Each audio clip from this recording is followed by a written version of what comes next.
Hola buscadores. ¿Y si el peronismo no fue nunca un movimiento político, sino una religión oculta? Una religión con su propio dios solar, su luna protectora y un pueblo convertido en hijo obediente. Hoy desenterramos la verdadera cara del sol negro. En el video anterior, Marx y el virus de Occidente, el juicio final de una ideología, resaltamos que Marx subvirtió los símbolos del judaísmo para crear su propia ideología. Hoy vamos a desglosar el movimiento que durante años fue un escollo al marxismo en Argentina, pero que con el tiempo fue penetrado y castrado hasta convertirse en una sombra de lo que fue, el peronismo. Durante décadas, este movimiento funcionó como un dique de contención contra el avance del materialismo marxista. Pero Perón no lo hizo solo con leyes políticas y sociales. Lo hizo como un arquitecto de la psique, un hombre que entendía de símbolos, alquimia y esoterismo mucho más de lo que admitía. A esa ingeniería oculta él la llamó de forma críptica conducción. Perón entendió lo que Marx nunca pudo, que al pueblo no se lo moviliza solo con la panza o el resentimiento, sino con la resonancia de símbolos ancestrales.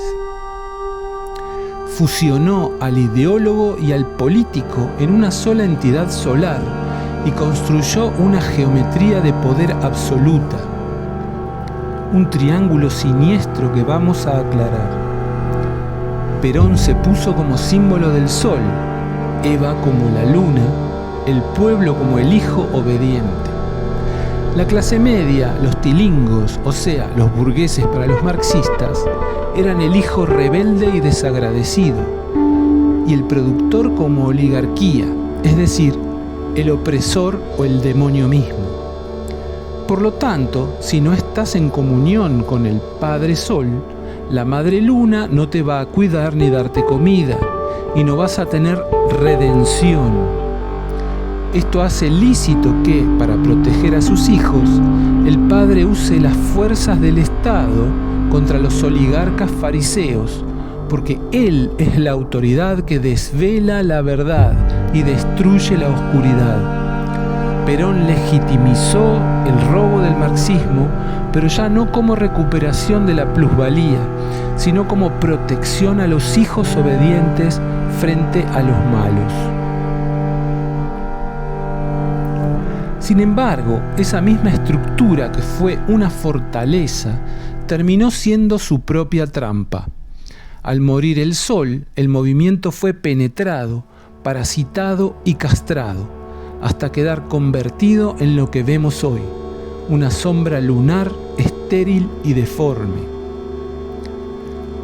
La gran innovación de Perón respecto a Marx fue intentar verticalizar la dialéctica horizontal marxista, poniéndose él mismo como polo superior. Y acá está lo tétrico. Al no ser legítimo, se convirtió en un sol negro. El líder solar usa los símbolos alquímicos para gobernar al pueblo, simbolizado por el mercurio maleable, y lograr el bien común. En cambio, quien usurpa esa función se transforma en un sol negro que, en vez de iluminar y dar vida, absorbe la vitalidad de las masas para alimentar su propio ego. Para enmascarar esto, la función de la luna, Eva, era fundamental. Sin ella el movimiento no hubiese fructificado. Ella cuidaba de sus hijos desvalidos y los llamaba mis cabecitas negras, dejando claro que eran inferiores y que sin la madre no tendrían la porción de sol. Al mismo tiempo, mostraba su cara terrible de la luna llena a los oligarcas enemigos del pueblo. Y el pueblo, instintivamente, ocupaba el rol del hijo desvalido. Esta tríada, Sol Negro, Luna y Mercurio, son la síntesis del peronismo clásico. Como habíamos marcado antes, el peronismo fue castrado por el marxismo a través del entrismo, infiltrarse disfrazados de peronistas, ganar posiciones de liderazgo y parasitar al movimiento desde adentro, especialmente en las nuevas generaciones. Perón sabía que el pueblo argentino era una masa de energía emocional sin dirección. La conducción no era solo mandar, era crear un envase rígido y saturnino, sindicatos, unidades básicas y doctrina, para contener a ese mercurio. Aplicaba el calor de su carisma y el de Evita para cocinar esa materia. Pero en esta alquimia, el fuego del sol negro solo buscaba cristalizar la dependencia. ¿Qué pasó cuando Perón murió y el sol negro se apagó? Fuerzas externas tomaron el control desde abajo. El movimiento quedó descabezado como un golem sin amo, y su lugar fue ocupado por la luna convertida en madre devoradora, incapaz de ejercer poder real.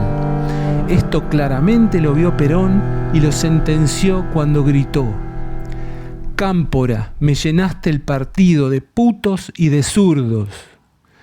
Ese fue el último grito del sol negro antes de apagarse, el grito de la certidumbre y de la advertencia que nadie quiso escuchar. Hoy solo queda su sombra lunar, estéril, dependiente y devoradora. El peronismo ya no ilumina, solo absorbe. Buscadores, la verdadera conducción siempre viene de arriba. Gracias por haber llegado hasta acá. Seguimos oteando el horizonte en busca de nosotros mismos. Hasta la próxima.